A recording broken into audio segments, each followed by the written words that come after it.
Regardez le sol sous vos pieds. Il est là, immobile, rassurant. Depuis que vous êtes né, la Terre est le symbole même de la stabilité. Mais ce que vos sens vous disent est un mensonge. Nous vivons à la surface d'une machine thermique monstrueuse. Un moteur de 13 000 km de diamètre qui ne s'arrête jamais de vrombir. Sous cette fine couche de terre et de bitume que nous appelons la lithosphère, se cache une réalité que la science commence à peine à décoder. Imaginez que la Terre soit un œuf. Nous vivons sur la coquille. Mais cette coquille est brisée en une quinzaine de morceaux géants qui dérivent, s'entrechoquent et se déchirent. Un séisme, ce n'est pas un accident, c'est le cri d'une planète vivante. C'est la libération brutale d'une énergie accumulée pendant des décennies, voire des siècles. Pour comprendre cette puissance, il faut oublier nos échelles de temps humaines. Il faut penser en millions d'années. Pourquoi la Terre tremble-t-elle? Pourquoi certaines régions sont-elles épargnées alors que d'autres vivent dans la peur constante du Big One? Bienvenue dans ce documentaire fleuve de science et pourquoi. Aujourd'hui, nous allons descendre là où aucune caméra ne peut aller, au cœur du chaos.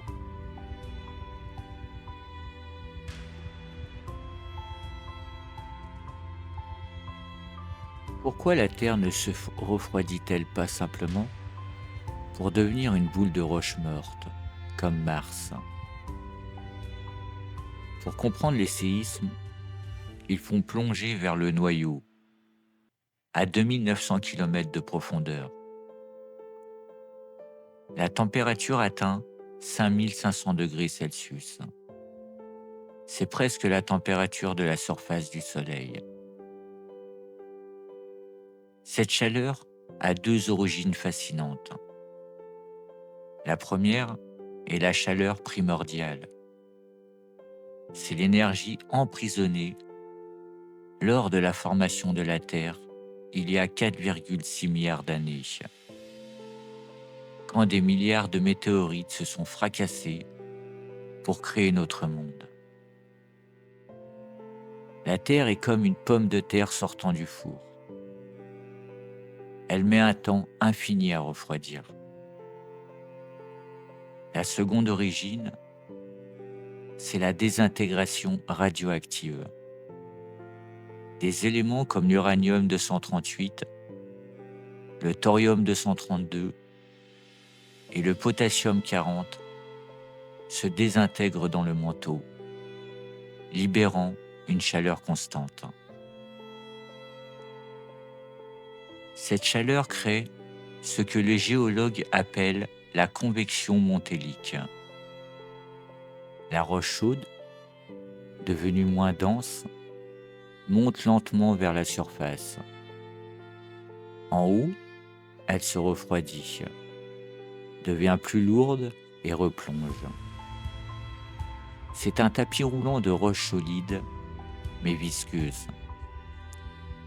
Ce mouvement est le moteur de tout. C'est lui qui pousse les plaques tectoniques. Sans cette chaleur, il n'y aurait pas de séisme, pas de volcan, pas de montagne, et probablement pas de vie. Car c'est ce cycle qui recycle le carbone indispensable à notre atmosphère.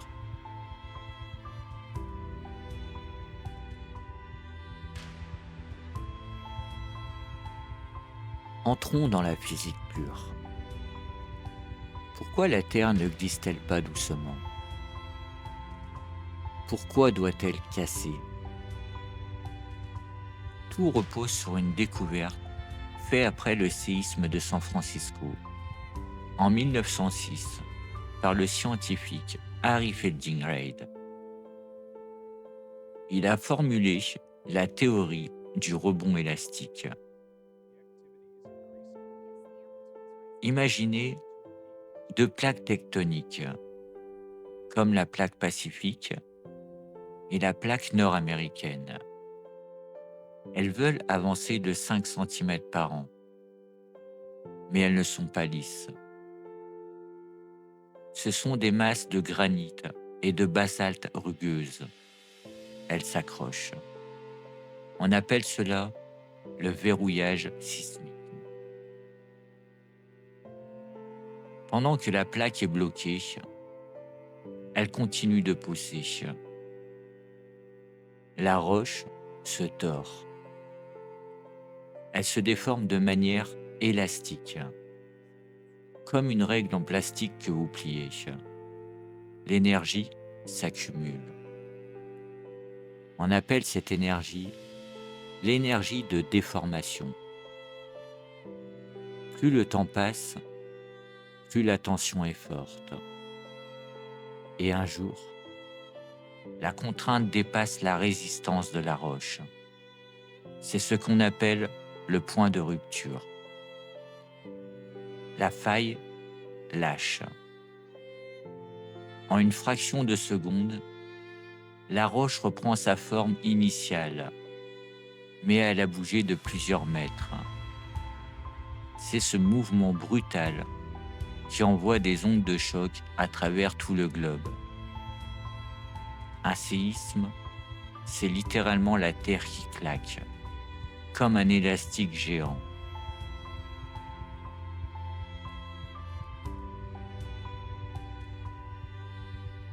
Un séisme ne produit pas qu'un seul type de secousse. C'est une symphonie complexe d'ondes que les sismologues décomposent pour lire l'intérieur de la Terre. Les ondes P, qu'on appelle les ondes primaires, ce sont les premières à arriver. Ce sont des ondes de compression. Des ondes comme le son. Elles font vibrer le sol d'avant en arrière. Elles sont rapides, environ 6 km/s, mais peu destructrices. Si vous entendez un grondement sourd avant que ça ne bouge, c'est elles. Nous avons ensuite les ondes S, celles qu'on appelle les ondes secondaires. Elles arrivent juste après. Ce sont des ondes de cisaillement. Elles font bouger le sol de haut en bas ou de gauche à droite. C'est là que les dégâts commencent. Elles ne peuvent pas voyager dans les liquides. C'est grâce à cela qu'on a découvert que le noyau externe de la Terre était liquide, car les ondes S disparaissent quand elles essaient de le traverser. Ensuite, nous avons les ondes de surface. Ce sont les plus lentes, mais les plus terrifiantes. Elles se propagent uniquement à la surface. Les ondes de Rayleigh font onduler le sol comme une vague sur la mer. C'est elles qui arrachent les fondations des bâtiments.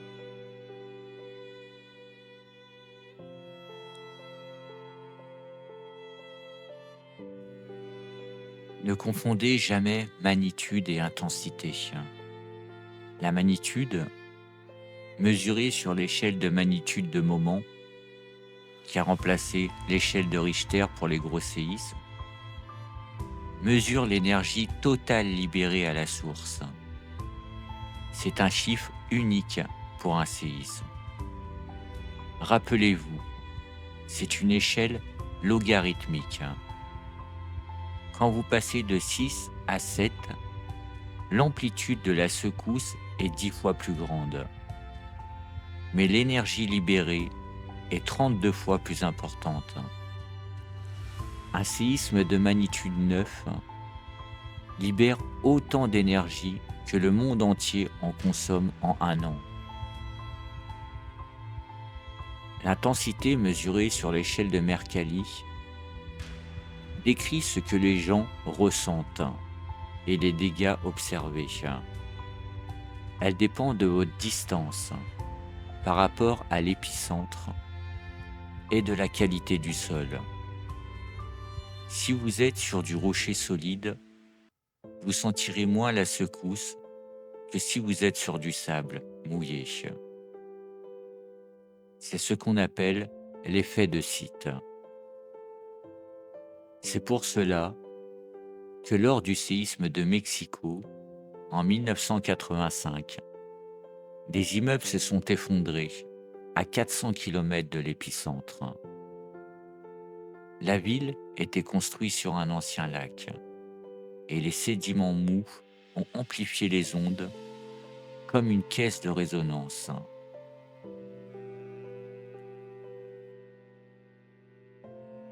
Parfois, le séisme n'est que le déclencheur d'une tragédie plus vaste. Quand une faille se rompt sous l'océan, elle déplace brusquement toute la colonne d'eau au-dessus d'elle. Cela crée un tsunami. Au large, la vague est invisible. Elle ne fait que quelques centimètres. Mais elle voyage à 800 km/h, la vitesse d'un Boeing 747. En approchant des côtes, le fond remonte. La vague ralentit, mais gagne en hauteur.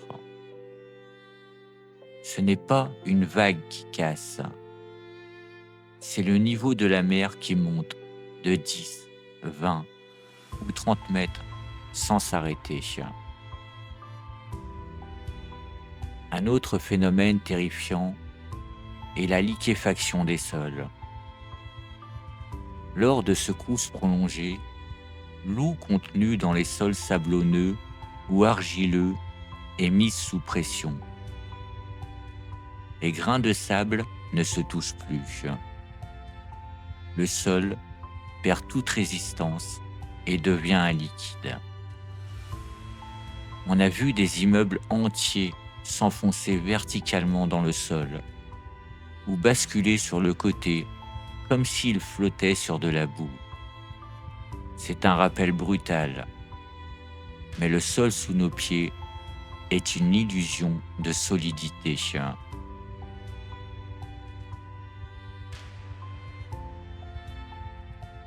Peut-on prédire les séismes? La réponse courte est non. Nous savons où ils vont frapper, mais jamais quand. Cependant, nous avons fait des progrès immenses.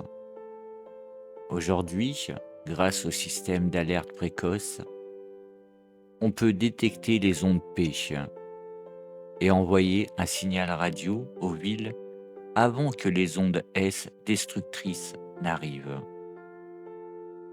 Cela donne 10, 20, parfois 60 secondes.